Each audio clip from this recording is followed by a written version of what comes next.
Welcome back to the Dr. Liu VCE Physics channel. In this video, we'll review the 2025 NHT Physics exam, focusing on questions related to the generation and transmission of electricity. My explanations may not be perfect, so if any teachers, parents, or students notice any errors, please feel free to offer your feedback. The main reason for using high AC voltages in long-distance transmission is to achieve greater efficiency. By raising the voltage, the current required to deliver a fixed power is proportionally lowered, which dramatically reduces resistive power losses during transmission.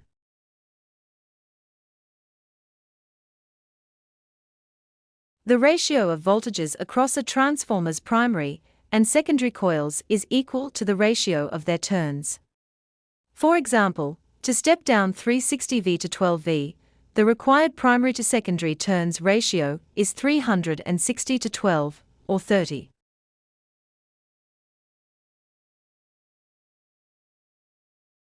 Since photovoltaic cells produce DC power, an inverter is required to transform this output into the alternating current, AC, necessary for synchronization with the existing electrical transmission grid.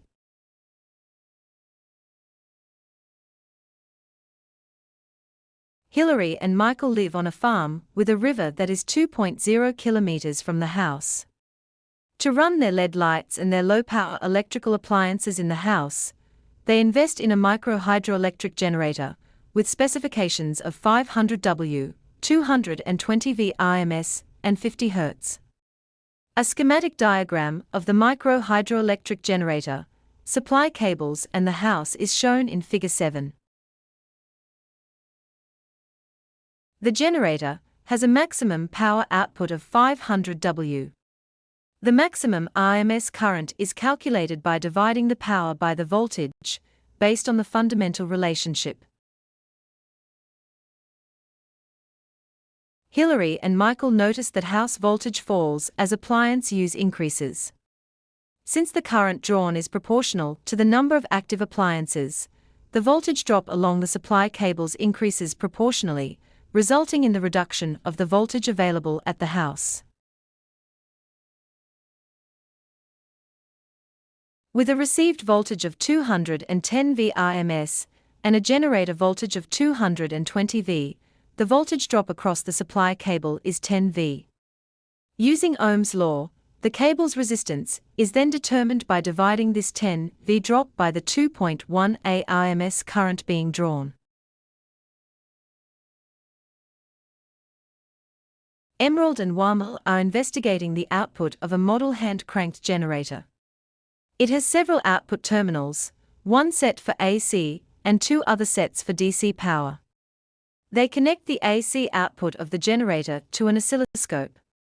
A schematic drawing is shown in Figure 8. This alternating current signal follows a sinusoidal shape and reaches a maximum value, or peak voltage, of 5.0 V. The period of a wave is the time required to complete one full cycle. In this case, since one whole wave cycle takes 0.5 seconds, the period is 0.5 s. The frequency is the reciprocal of the period.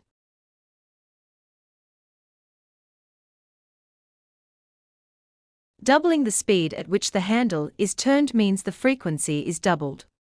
Consequently, the period, the time for one cycle, is halved, and the peak voltage generated is doubled, as the induced voltage is directly proportional to the speed of rotation.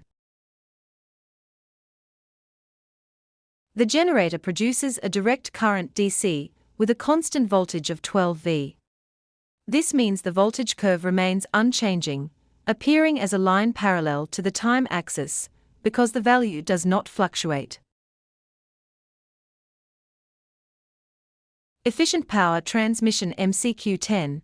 The primary method for long-distance transmission is using high AC voltage. High voltage dramatically lowers the current, which reduces power loss. MCQ-11.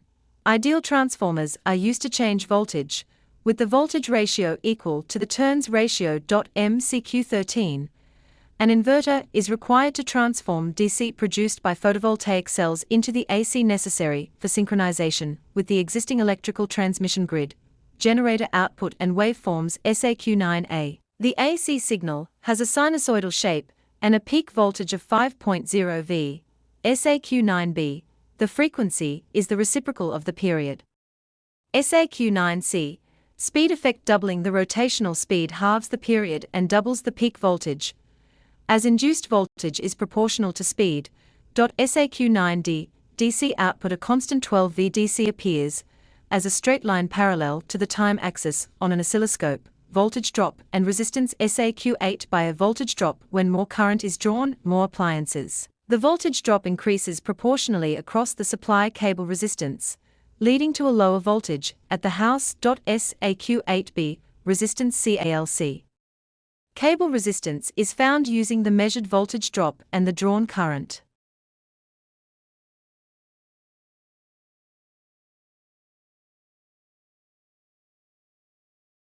Should you require assistance, please feel free to connect via WeChat or WhatsApp and send an email.